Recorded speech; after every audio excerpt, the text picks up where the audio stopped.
Good afternoon, Helena. Welcome to this week's edition of our United Way Partner Spotlight. I'm Jeff Busher. I'm the Community Impact Coordinator. And joining us today are a couple of folks who are very engaged in the mental health systems in our community. Lana is with Helena Public Schools, and Ashley joins us from the Local Advisory Council. Thank you. You said it once, but I wasn't sure I would pull it up. We're going to visit about the fact that May is Mental Health Awareness Month, and there's a lot going on. And as we have been chatting, there's no shortage of needs in our community, and it truly does take a village to address some of these difficult issues. So, Lana, why don't you we'll introduce one another, and then we'll let you talk a little bit about what's going on in the Helena Public Schools. Okay? Sure. Yeah. So I'm Lana Carter. I'm with the Helena School District. I have been working 2 years now in this position, having been in our district for 35 years. This role I'm in currently is around creating opportunities for our students and staff to access mental health care. That is barrier-free, so it is in our system so that we have the healthiest school community that we can have. That's great. That's a big job. Thank you for doing that. And Ashley, tell us a little more about your role. My name is Ashley Moniz, and I am on the Local Advisory Council, the lead for the Prevention and Wellness. I also am on the Behavioral Health Advisory Council. For the Local Advisory Council right now, we are putting together the Mental Health Block Party, and we're pretty excited about that. It seems to be coming together. We're hoping it's going to be a big bash.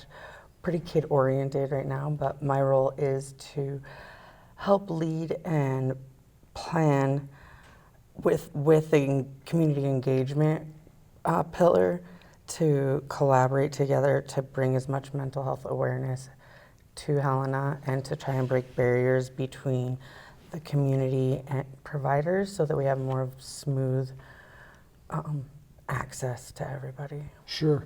And Ashley, if I recall right, the first block party is on Rodney Street, May 18th. Is that accurate? Yes. Any special treats lined up? Or what are some of the activities you're going to have there for children? We have, I believe, Aware is bringing beanbag toss. We have chalk, a lot of chalk. Sure. We got some windmill breathing exercises and fidget stuff, and we're really trying to be more kid-oriented, family-oriented, to just draw more people in, keep them in with keeping the kids entertained. Great. So great. And we have lots of resources.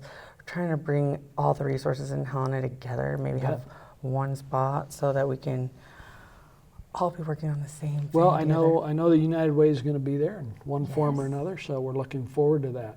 Mm-hmm. Lana, go ahead and tell us a little more about what's going on in the public schools for our students' mental health. Sure.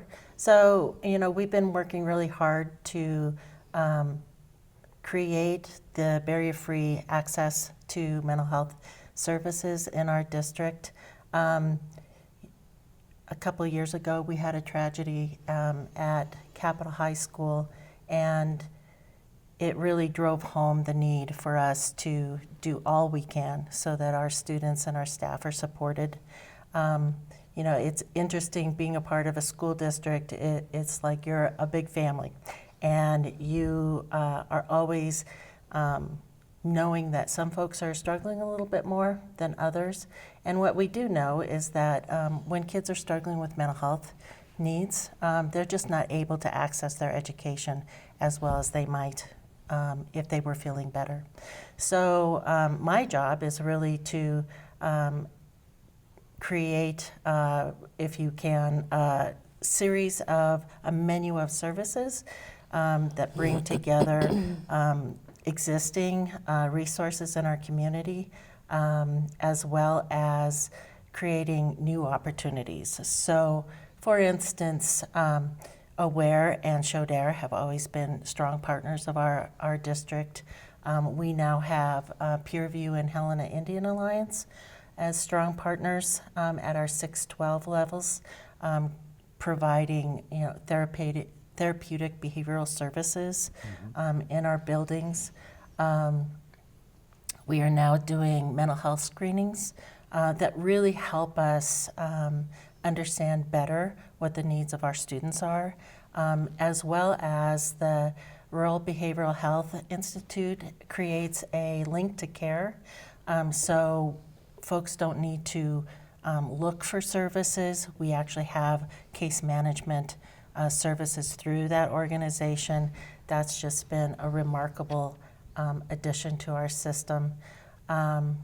We've just launched the Montana Cares app, which is a 24/7, 365 opportunity for anyone in our district, families, students, staff members, to they have access to 988 services, crisis services. They also have, there's a tip line, so if they are struggling or if they know of a friend who's struggling, they can let us know that, and we can reach out and provide support that way.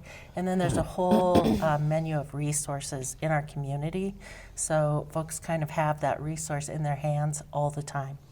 Is another tool that's come out recently, the Handle with Care resource? Yeah. Is that a helpful thing in the school district?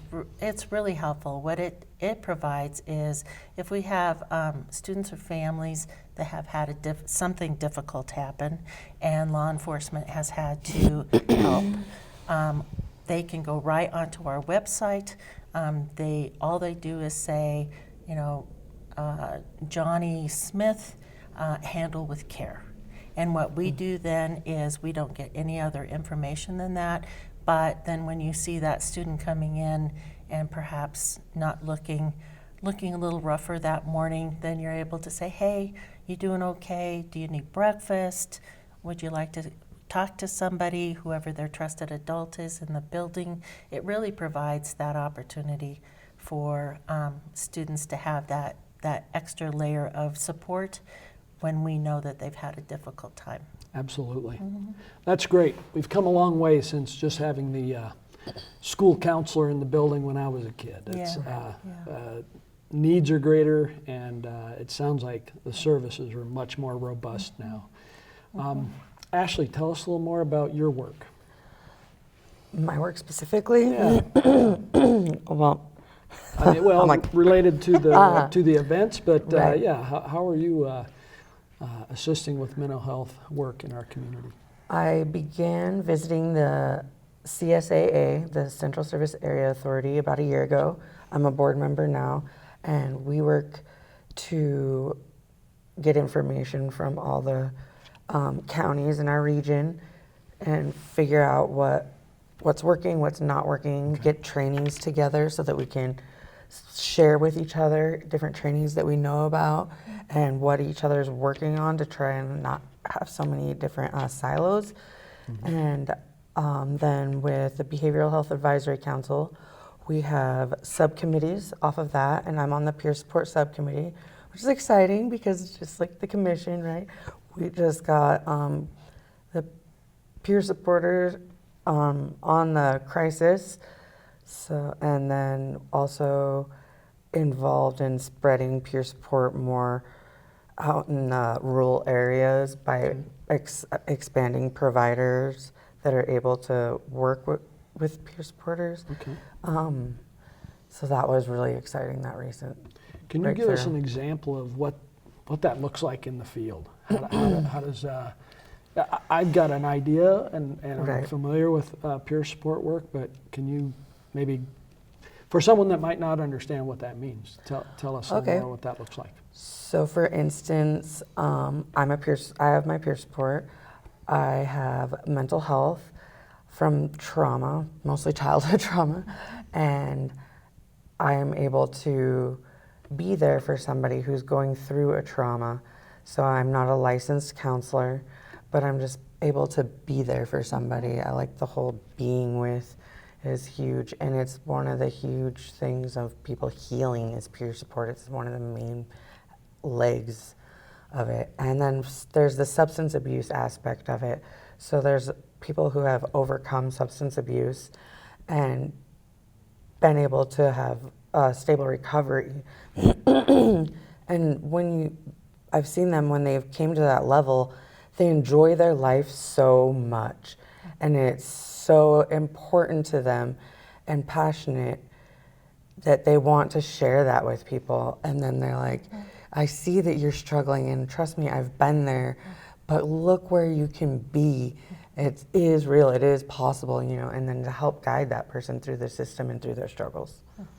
That's great. That's great. That is a good resource to have, and I know that because we know that the systems are taxed. I mean, you know, like can't find staff. Many of our mental health facilities are understaffed and overworked.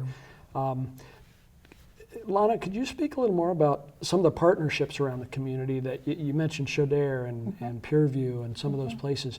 What does that look like? Do folks come on site, or is it more of a referral process? What does that look like? And maybe it's different with each agency, but So HIA and Pureview, they have actual little clinics inside of our 612 buildings. Okay. So it would be like going to a clinic, only you're going to the clinic inside of our schools. Sure. That's great. The Aware and the Chaudere programming is more of a top tier behavioral health need at our elementary level.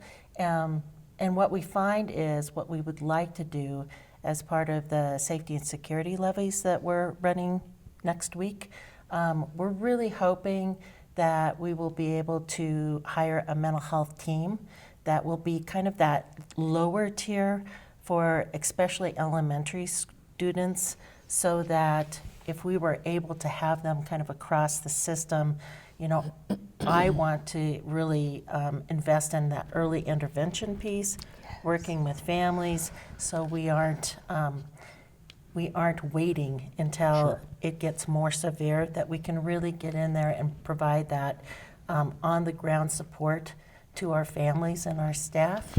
And if we were able to get that component, I feel like we would have just a really comprehensive approach to supporting all of the needs of our community, our school community. Sure. And being in those elementary schools, early intervention is so important. It so really important. is. Yeah. You're right. You're right. Can you say more about that? Yeah, so this nonprofit I'm attempting to start is about trauma intervention, and at the moment of despair that the disruption in life has happened, having emotional support at that moment. It's called psychological first aid and emotional CPR, and to be able to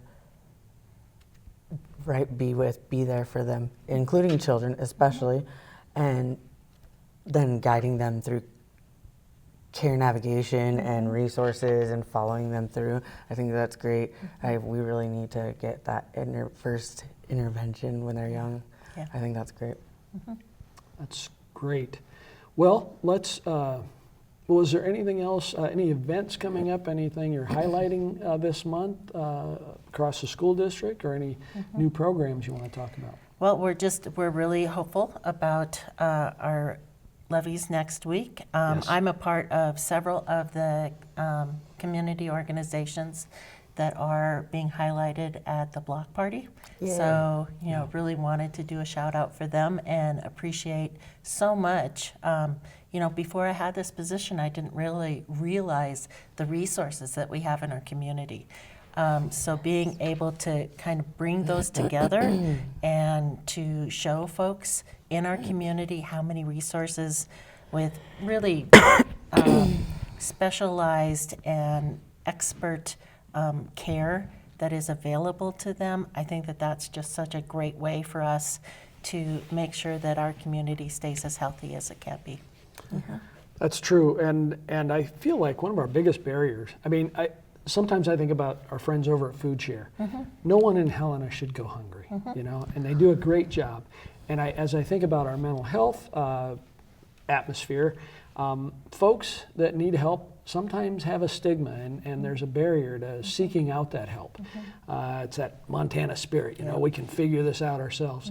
But what are, you know, at these kinds of events, I think, the block parties and things like that hopefully are, if I'm understanding this right, is an open door and exposing folks to be able to say there are resources available. Right. And they're not far away, and they're not hard to access.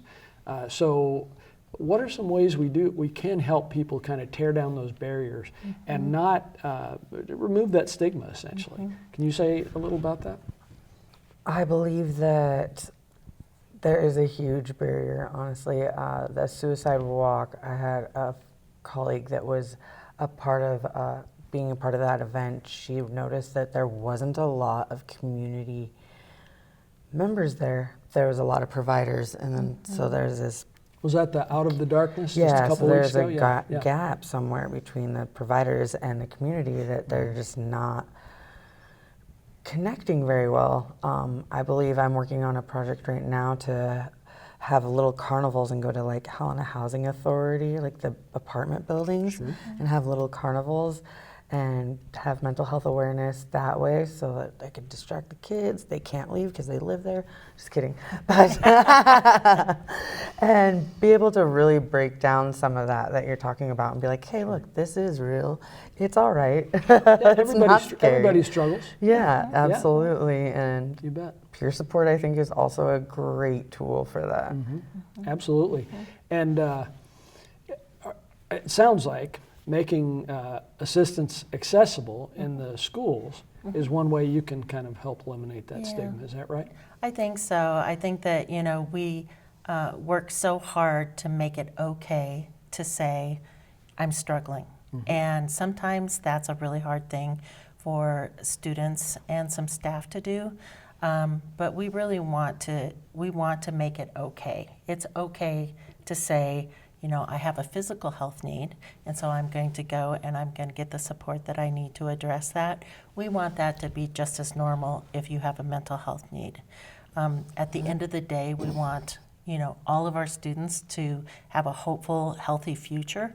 And I think the best way we can support that in our community is by being willing to have conversations, being willing to provide that support, and really networking together to make sure that we're using our strengths to make sure that our community has all the resources that they need. Well, thank you. We could spend a lot of time talking about this. We are looking forward to the block party, and I'm assuming there'll be other block parties around town, or we have anything else out there? In the future, Yeah, I believe in July there is an event. I haven't gotten the full download on that yet. Okay. So other events coming. There are events coming. There is also, for Mental Health Awareness Month, there's the Green Challenge, the Wear Green Challenge. Wear Green. Okay. I believe their thing for their fundraiser, I think it's SAMHSA, is May 16th, but all nonprofits or individuals to spread awareness can create their own little fundraiser for Wear Green. So Red green awareness. is the color for mental health Green this is the month. color. Okay, good to know. Well, thank you, friends, for joining us and talking a little bit about the mental health challenges we are addressing here in our community. And thank you for joining us for this edition of the United Way's Partner Spotlight. We'll see you next time.